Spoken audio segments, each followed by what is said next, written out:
நீங்கள் பார்த்து கொண்டிருப்பது உங்கள் ஜாஷுவா டிவி. சகல ஜனங்களுக்கும் நற்செய்தி.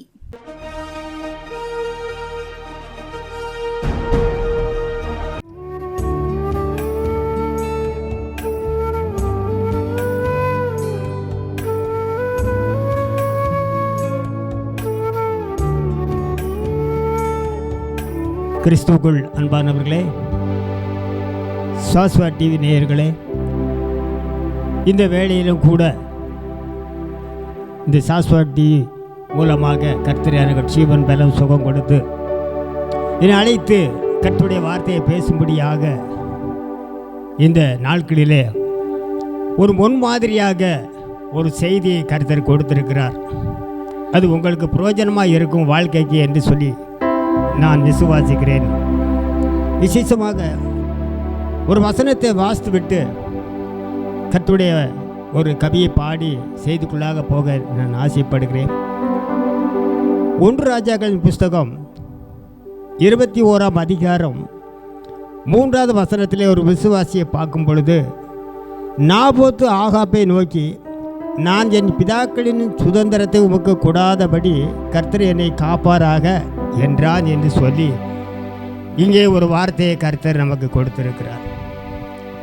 கிறிஸ்துவுக்குள் அன்பானவர்களே, இந்த ஜெப வேளையும் இந்த நாட்களில் எங்கே பார்த்தாலும் ஒரு வெற்றி பெறக்கூடிய ஒரு வாழ்க்கை இல்லாத அளவுக்கு மனுஷன் ஓடிக்கொண்டு இருக்கிறான்.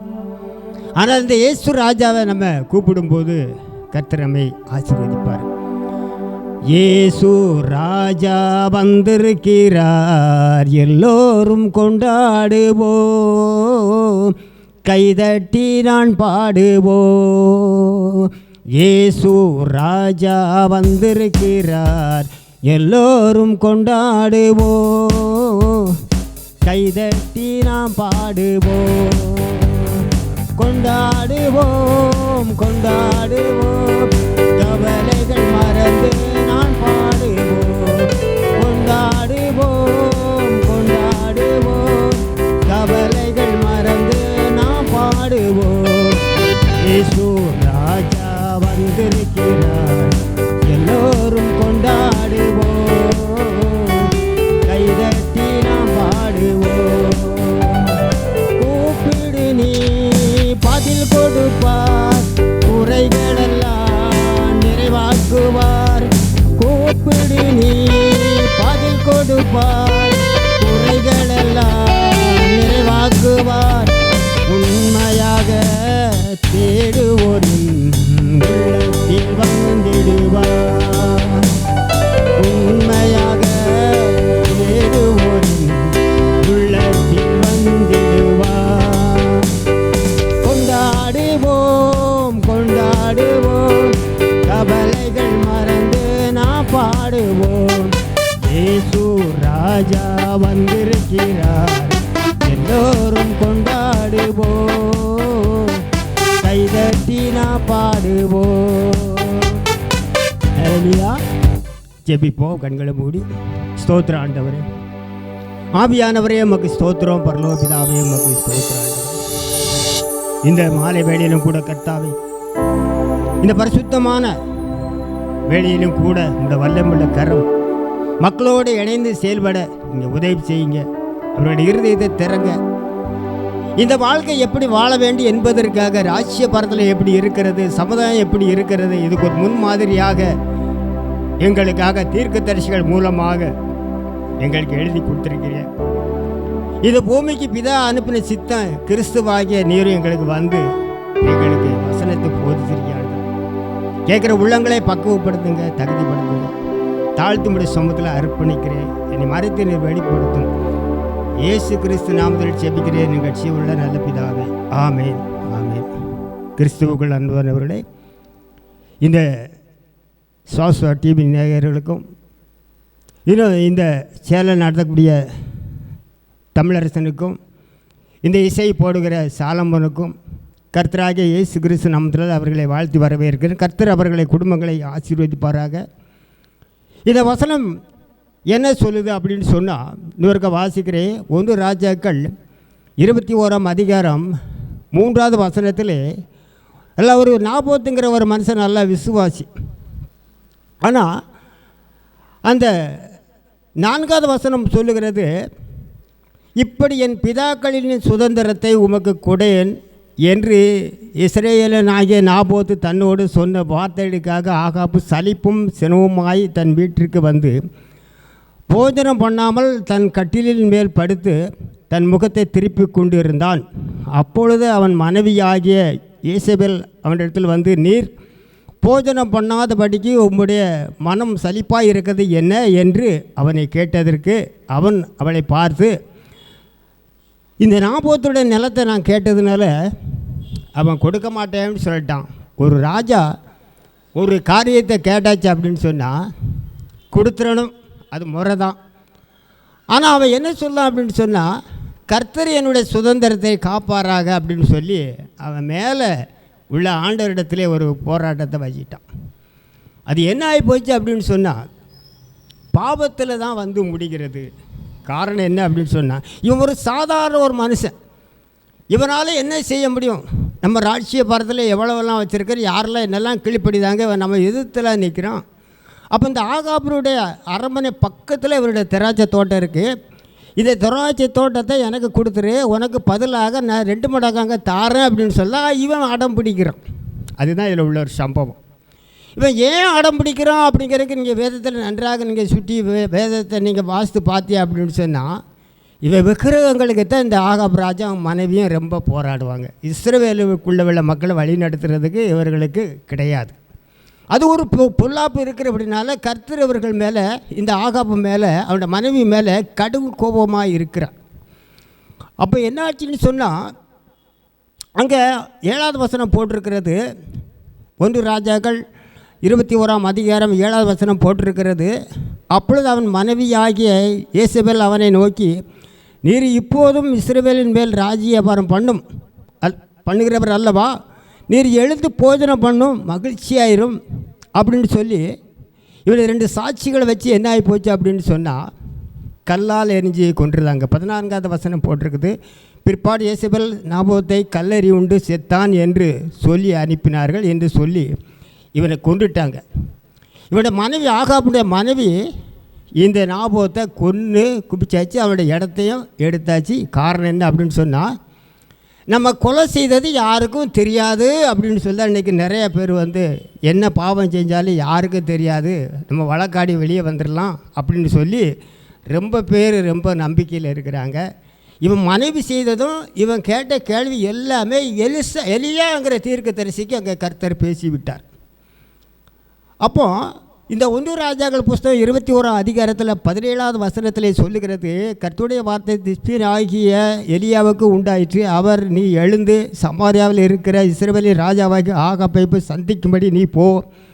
இதோ அவன் நாபோத்தின் திராட்சை தோட்டத்தை சொந்தமாக எடுத்துக்கொள்ள அங்கே போயிருக்கிறார். நீ அவனை பார்த்து கொலை செய்ததும் எடுத்துக்கொண்டதும் இல்லையோ என்று கர்த்தர் சொல்லுகிறார்.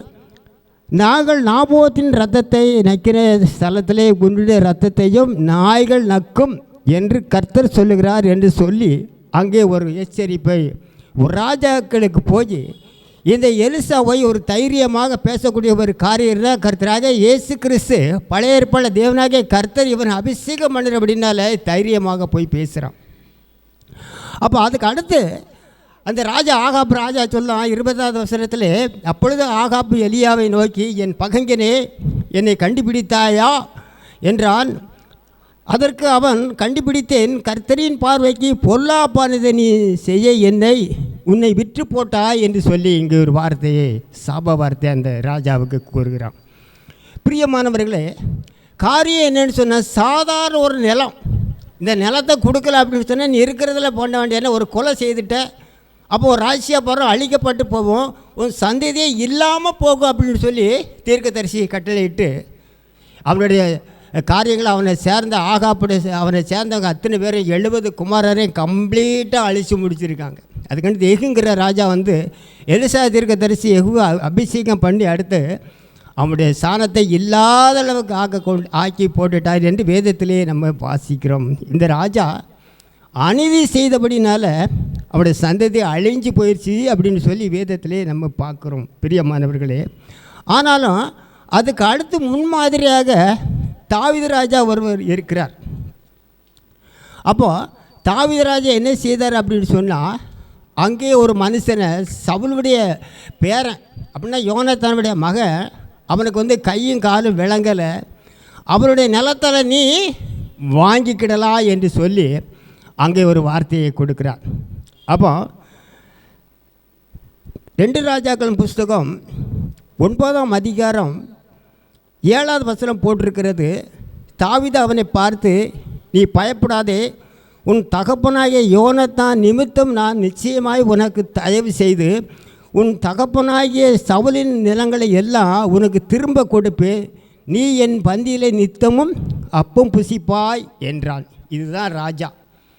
ஒரு ராஜா இருக்கிறாங்க அப்படின்னு சொன்னால் மனிதர்களுக்கு நன்மை செய்கிறதற்கு உதவியாக இருக்கணும் அப்படி என்பது தான் கர்த்தர் அபிஷேகம் பண்ணுகிறார். இருக்கிற எளிமையான இருக்கக்கூடிய மக்களை ஒடுக்கி அடித்து கொலை செய்து அவங்க குடும்பத்தை அழிக்கிறதுக்கு தேவ சித்தை இல்லை. பிரியமானவர்களே, இன்றைக்குள்ள நாட்களில் அன்றைக்கி ஒரு விசுவாசி ஒரு கேள்வி ஒரு சபையில் பிரசங்கம் பண்ணிக்கிட்டு இருக்கும்போது இந்த மாதிரி வசனத்தை பேசும்போது அவர் ஒரு கேள்வி கேட்டார்.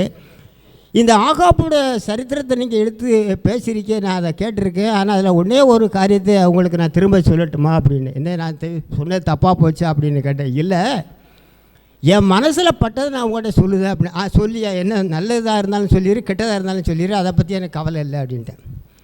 இந்த ஆகாப்பு எப்படியெல்லாம் நிலத்தை எடுத்து அநேக மக்களெல்லாம் இப்படி எடுத்தாங்களோ, இன்றைக்கி நம்ம பகுதியில் அநேகம் பேர் இப்படி சொத்துக்களெல்லாம் எடுத்து அவங்க இல்லாமலே போயிட்டாங்க. சொத்தத்தை எடுத்துருக்காங்க, சொத்து அங்கே கிடக்க, அங்கே குடும்பத்தில் யாருமே உயிரோடு இல்லை அப்படின்னு சொன்னோம். அப்படியா நீ கண்டுபிடிச்சிட்டியோ? நான் கண்டுபிடிச்சிருக்கேன்னா கொஞ்சம் சில குடும்பங்களை நீ விசுவாசியாக இருக்கிறதுனால உனக்கு கர்த்தர் காண்பித்திருக்கிறாரு. அப்படின்னாலும் நீ கண்டிருக்க, அதனால் கர்த்தருக்கு ஸ்தோத்திரம். ஜெபம் பண்ணு. தேவையில்லாத இடத்த போய் நம்ம பிடிச்சிக்கிட்டு அதில் தொங்குறது, எவ்வளோ பூமியை உண்டாக்கியிருக்காரு, எவ்வளோ உண்டாக்கியிருக்காரு, அதில் எங்கேயாவது ஒன்றை போய் எடுக்க வேண்டியானே, அரமனை பெருசாக கட்ட வேண்டியதானே, அந்த பெரிய பேனை வைக்கிறது, கடலெல்லாம் போய் தேடி அலைய வேண்டியதானே. ஒன்று யார் வேண்டாம்னு சொன்னால் இடையிலலாம் இருக்கக்கூடிய இடத்துல தான் போய் வைக்கணும். மலையில் வை, அப்படின்னா கடலுக்கு அடுக்கடலில் வை, பணம் தானே வச்சுருக்க. அப்போ உன் பேரை பெருமைப்படுத்தணும் என்பதற்காக பாவத்தில் போன அப்படின்னா உன் சந்ததி இருக்காது.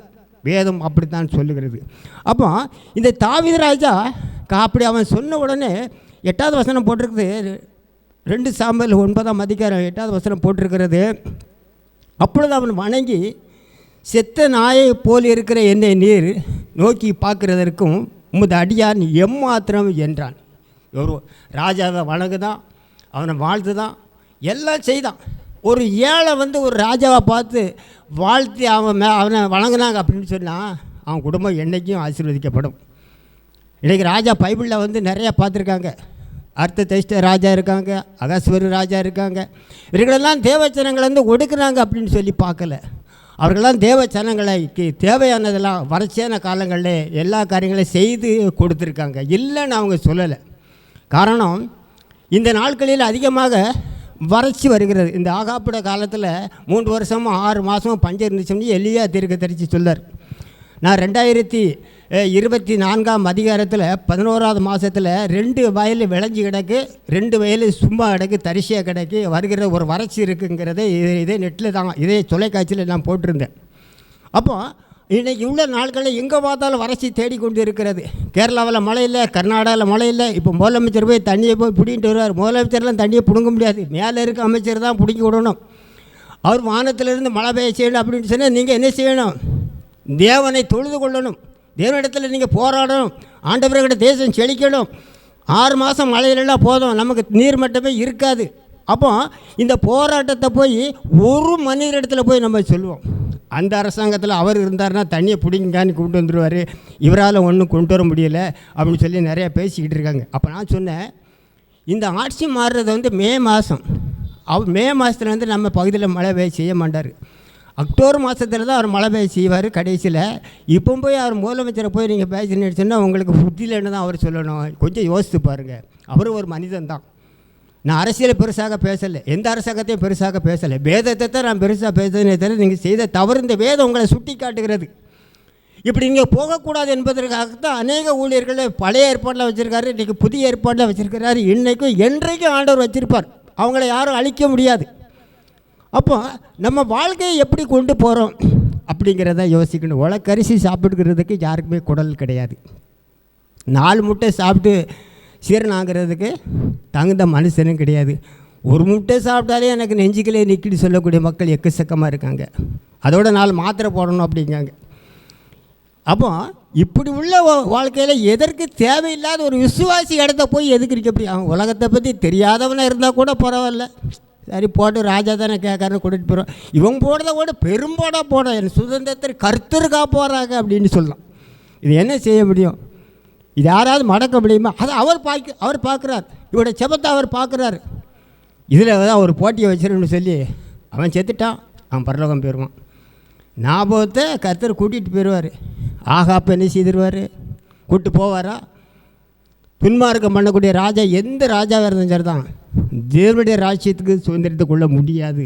வசதி இருக்கலாம், அநேக அதிகாரிகள் கையில் இருக்கலாம், யார் வேணாலும் கெடுக்கலாம், என்ன வேணாலும் செய்யலாம். ஆனால் தேவாதி தேவன் வந்து அவர் நியாயம் தீர்க்கக்கூடிய பரிசுத்தவான்களை அவர் இன்றைக்கி பூமியில் வைத்திருக்கிறார்.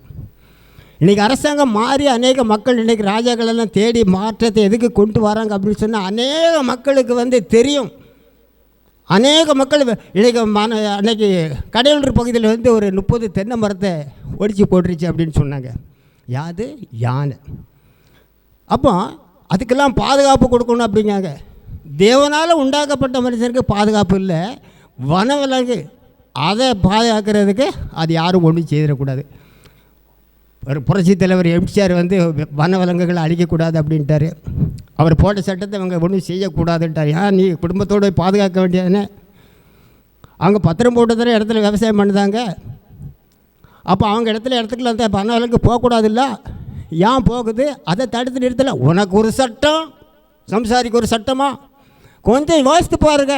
நீ ஏசி ரூமில் இருந்துக்கிட்டு எல்லா மக்களும் அழிக்கலாம்னு நினைக்காத, சட்டத்தை மாற்று. அதுதான் கர்த்தருடைய வார்த்தை. யோசித்து பார்க்கணும் பிரியமானவர்களே. ஆகாப் ராஜா மாதிரி அருகட்ட தலைமை எந்த ராஜாவும் இருக்கக்கூடாது. தாவீது ராஜா மாதிரி வந்து பாருங்க.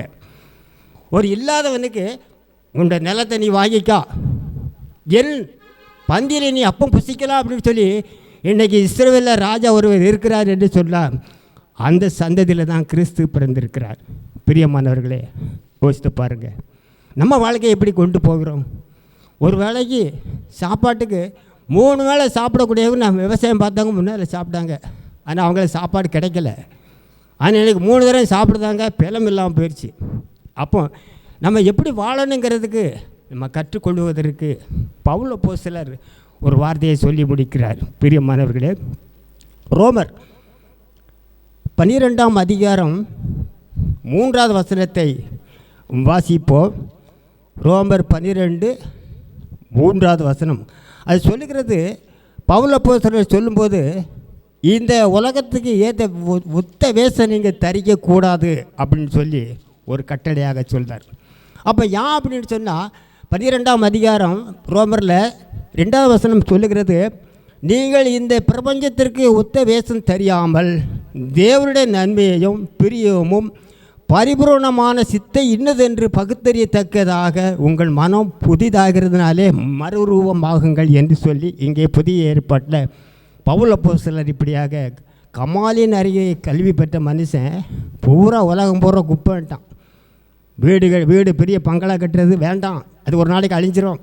என் சொத்து சுகம் அதெல்லாம், என் கல்வி அதெல்லாம் இருக்கட்டும், இந்த கர்த்தராக இயேசு கிறிஸ்துக்கு நான் கூடார தொழில் செய்து அவருடைய பணியை நான் செய்வேன் அப்படின்னு சொன்னேன். அதுதான் மனுஷத்தன்மை. நீங்கள் எல்லோரும் இன்றைக்கி கூடார தொழிலுக்கு வரணுங்கிறத சொல்ல வரல. இந்த தேவனை நீங்கள் தொழுது கொள்ளணும். எந்த வேலை செய்தாலும், எந்த அதிகாரியாக இருந்தாலும் சரி, யாராக இருந்தாலும், விவசாயம் இருந்தாலும் சரி, நீங்கள் செபம் பண்ணுறதுக்கு வேதத்தை வாசிக்கிறதுக்கு கற்றுக்கொள்ளணும். ஆனால் இந்தியாவில் நிறைய சாமிகள் இருக்குது. ஒன்று, இந்த வேதத்தில் இருக்கிறவங்க குடி போதையில் பேச முடியாது, பரிசுத்த ஆவியால் பேச முடியும். ஆனால் பாய்க்குள்ள சமுதாயம் எல்லாம் குடி போதையிலே பேசும், எல்லாம் நடக்கும் அப்படிம்பாங்க. தேவனை ஒருவனும் கண்டதில்லை அப்படின்னு சொன்னால், ஏன் அவர் பச்சிக்கிற அக்கிரியாக இருக்கிறாரு, யாரும் பார்க்க முடியாது. ஆனால் ஜெபம் பண்ணும்போது கண்டிப்பாக மனிதரோடு அவர் பேசுவார். ஒரு அலையில் சொல்லுவோமா, நீங்கள் ஜெபித்து பாருங்கள், வேதத்தில் உள்ள ரகசியத்தை வாசித்து பாருங்கள். நீங்கள் மூடி வைக்கக்கூடாது, கட்டில் இல்லை பீரோவில் பூட்டி வைக்கக்கூடாது. பைபிளை நன்றாக நீங்கள் படித்து பாருங்கள். நீங்கள் படித்து பார்த்து அதுக்கு அப்புறம் ஒரு தீர்மானத்துக்கு வாங்க, நான் மறுரூபமாக்குவேன் என்று சொல்லி கர்த்தர் சொல்லுகிறார். இன்னொரு வாழ்க்கை இருக்குது என்பதை தெளிவாக எழுதியிருக்காங்க. பிரியமானவர்களே, இடத்த பிடுங்கினா, கொள்ளையடித்தோம், வீட்டை கட்டினா, 13 லட்சம் கோடி கடன் இருக்குது. அதை ஆண்டவர் அடைச்சிருவார். ஒருத்தன் கடன் வைப்போம், ஒருத்தன் அடைப்பான். அது முக்கியம் இல்லை. கிறிஸ்துவுக்குள்ளே நான் செய்த தவறாங்கிறத நீங்கள் ஒப்பு கொடுங்க, உங்களுக்கு பரலோகம் உண்டு. யாருமே இந்த பூமியில் பிறந்த மனுஷன், பாவம் செய்யாத மனுஷன் யாருமே கிடையாது. பிறந்த வீட்டுக்குள்ளே சாத்தான் தொட்டுருவான். அப்போ பாவம் அங்கே இருக்கிறது, அதை பிரதிஷ்டை பண்ணணும். அதுக்கு தான் குருவானவர் கூட்டியாந்து ஜெபம் பண்ணுதாங்க. ஆனால் நீங்கள் எப்படி வாழ்க்கை வச்சுருக்கீங்க? நீங்கள் கர்த்தரிடத்தில் நீங்கள் விண்ணப்பம் பண்ணி பாருங்கள், நல்ல ஜெபம் பண்ணி பாருங்கள். அது கர்த்தருடைய ஆசீர்வாதத்தை உங்களுக்கு மிகுந்த ஒரு கனியை நமக்கு கொடுக்கும் என்று சொல்லி இப்படி சமூகத்தில் மறுரூபமாகிறதற்கு நீங்கள் பழகுங்க. நான் சாதாரண ஒரு விவசாயி தான். விவசாயம் பண்ணி இந்த ஊழியம் பண்ணோம்னா ரொம்ப கஷ்டம். நீண்ட இடைவேளை பிறகு தான் வந்திருக்கேன். 2-3 மாதம் வரவே முடியலை. ஒன்று அங்கே போகணும், ஒன்று இங்கே போகணும். இங்கே வரும்போது ஏதாவது ஒரு தடை வந்துடும். ரெண்டாந்தரம் நல்லா இருக்க மாதிரி இருக்கும், நமக்கு சரீரத்தில் பலவீனம் ஆயிரும். அப்போ நான் டாக்டரை போய் அணுகிறது கிடையாது. ஜெபம் பண்ணி பார்ப்பேன். தேவ சித்தம் இருந்தால் ஊழியத்துக்கு வருவேன், இல்லைன்னா வீட்டில் இருப்பேன், அடுத்து வருவேன். ஆனால் கிட்டத்தட்ட இன்றைக்கி 32 வருஷம் ஆயிடுச்சு. அப்படியே என் வாழ்க்கை போய்க்கொண்டே இருக்கிறது. ஆனால் முடிவில் கர்த்தரோடு நான் போய் சேருவேன். நான் சேர்றதை மாத்திரம் முக்கியம் கிடையாது, நீங்கள் அந்த இடத்துக்கு வரணுங்கிறதுக்காகத்தான் இந்த வார்த்தையை உங்களுக்கு நினைவூட்டுக்கிறேன். ஆகாப் ராஜா மாதிரி வாழ்க்கையை வச்சுக்கிடாதங்க. தாவீது ராஜா மாதிரி இங்கே வாழ்க்கையை கற்றுக்கொள்ளுங்க. மூன்றாவது சொல்லக்கூடிய காரியம், பவுல் அப்போஸ்தலர் சொல்லக்கூடிய வார்த்தை என்ன? நீங்கள் மறுரூபமாகிறதுக்கு நீங்கள் கற்றுக்கொள்ளுங்க. கர்த்தர் உங்களை நிச்சயமாக ஆசீர்வதிப்பார். சீக்கிரம் வருவோம் என்று உரைத்து போன செல்வகுமாரனே, சீக்கிரம் வருவோம் என்று உரைத்து போன செல்வகுமாரனே, இந்த சீயோனின் மாடுகள் தேடி திரிகின்ற செய்தி கேளிரோ. சாலேமின் ராஜா, சங்கையின் ராஜா, சுவாமி வாருமே. தரணி மீதினில் ஆளுகை செய்திட சடுதி வாருமே. இந்த தரணி மீதினில் ஆளுகை செய்திட சடுதி வாருமே. சாலேமின் ராஜா, சங்கையின் ராஜா, சுவாமி வாருமே. ஹல்லேலூயா. கிறிஸ்துவுக்குள் அன்பானவர்களே, இந்த வேத வசனத்தை திரும்ப நம்ம இருதயத்தில் தங்கும்படியாக, நாபோத்தின் நிலத்தின் நிமித்தமாக அவனுடைய சரீரத்தை நாய் இறக்கினது என்று சொல்லி எலியாங்கிற தீர்க்கதரிசி, உங்களுடைய சரீரத்தின் நாய் நக்கும், உன் சந்ததி எல்லாம் அழிக்கப்படும் என்று சொல்லி அங்கே ஒரு எச்சரிப்பை நமக்கு இன்னைக்கு கற்றுக் கொடுக்கிறார். அடுத்தால இறக்குள்ள ராஜா அப்படின்னு சொன்னார் தாவீது ராஜா. அவர் ராஜ்ய பாரத்தில் வந்தவுடனே இடங்கள் எல்லாம் அவர் கைக்கு போன உடனே யோனத்தானுங்கிற மகனுக்கு திரும்ப இடத்தை கொடுக்கிறார். இந்த ராஜா ஆசீர்வதிக்கப்பட்டவர். கிறிஸ்து இந்த சந்ததியில் பிறந்திருக்கிறார். எளிமையாக இந்த பூமியில் ஊழியத்தை செய்திருக்கிறார். இன்னைக்கு அற்புதங்களை செய்து கொண்டு இருக்கிறார். அதை நீங்கள் விசுவாசியுங்கள். அப்படி ஆனால் பவுல் அப்போஸ்தலர் கர்த்தருடைய வார்த்தையை பேசும்போது மறுரூபமாகுங்கள் என்று சொல்லி நமக்கு கற்றுக் கொடுத்துருக்கு. அப்படியே நீங்கள் வேதத்துக்குள்ளே வாங்க, கர்த்தர் உங்களை ரெட்டிப்பார், ஆசீர்வதிப்பார். தொலைக்காட்சி மூலமாக கேட்குற உள்ளங்களை நீர் பக்குவப்படுத்தும், தகுதிப்படுத்தும். எங்களுடைய தேசத்தில் நல்ல மழையை கொண்டு வாங்க வரக்கூடிய நாட்களில் கிரியை செய்யுங்க. அவரை சொல்லி அமைச்சரை சொல்லி வீணாக வார்த்தைகள் விட்டாத அளவுக்கு கர்த்தருடைய காரியமே நடக்கட்டும். தாழ்த்துமுறை சமத்தில் அர்ப்பணிக்கிறேன். கேட்ட சத்தியங்கள் எல்லாத்தையும் நீர் பக்குவப்படுத்தும். இயேசு கிறிஸ்து நாமத்தில் ஜெபிக்கிறேன் எங்கள் ஜீவனுள்ள நல்ல பிதாவே. ஆமென், ஆமென்.